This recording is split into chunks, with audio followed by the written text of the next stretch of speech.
салому дуруди моро бипазиред тамошобинони ҳамешагии канали LTM.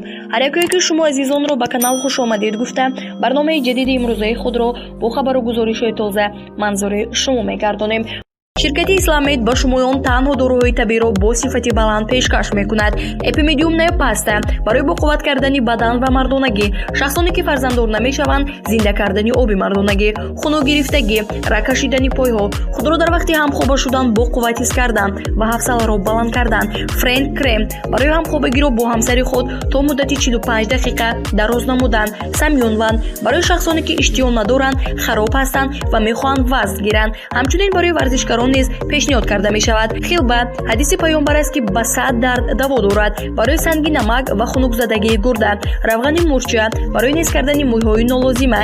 Сенол барои кирми рӯда, меъда, паразитҳоро тоза кардан. Барои дастрас намудани доруҳо ба рақамҳои дар экран буда муроҷиат намоед. мутаваҷҷеҳ бошед ба сархати хабарҳои имрӯза.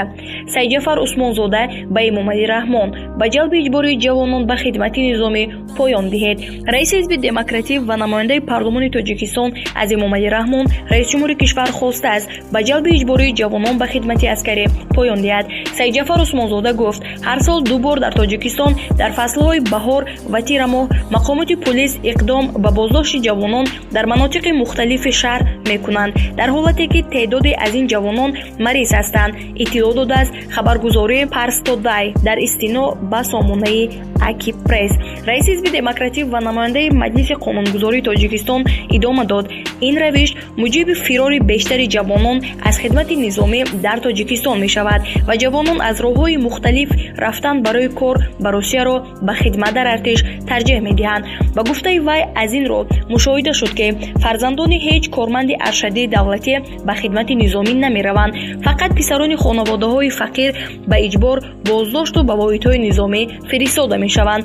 Аз дидгоҳи раиси ҳизби демократӣ ва намояндаи маҷлиси қонунгузории Тоҷикистон, боздошт ба эъзоми иҷбории ҷавонони тоҷик ба хидмати низомӣ навъи табиз аст ки бояд ба ин иқдом поён дод. Бояд гуфт ки мавсими тирамоҳи давлат ба сафи нерӯҳои мусаллаҳи Тоҷикистон имсол сару садоҳои зиёдеро ба бор овард. Дар шабакаҳои иҷтимоӣ, бахусус дар шабакаи Facebook, ҳар рӯз видеое дар бораи дар кӯчаву хиёбонҳои кишвар боздошти иҷбории ҷавонон аз тарафи маъмурони низомӣ ва милиса ба нашр мерасед. Дар навор маъмурони низомӣ ва милиса дар кӯча ҷавононро маҷбуран ба мошинбор карда мебаранд. Бар асоси қонун дар Тоҷикистон хидмат дар сафи нерӯҳои мусаллаҳ ҳатмист ва ҷавонони аз 18 то 27 сола бояд дар сафи артиш ва дигар нерӯҳои мусаллаҳ 2 сол хидмат кунанд. Истисно барои донишҷӯён, гурӯҳе аз ҷавонони сарпарасти хонавода соҳиби 2 фарзанд бемор вуҷуд дорад. хуб тамошобинони азиз, инҷо расидем ба фарҷоми барномаи имрӯза. агар хабару гузоришҳои мо ба шумо писанд омада бошад, пас лайкҳои худро дариғ надоред. саломат бошед то барномаҳои минбаъда.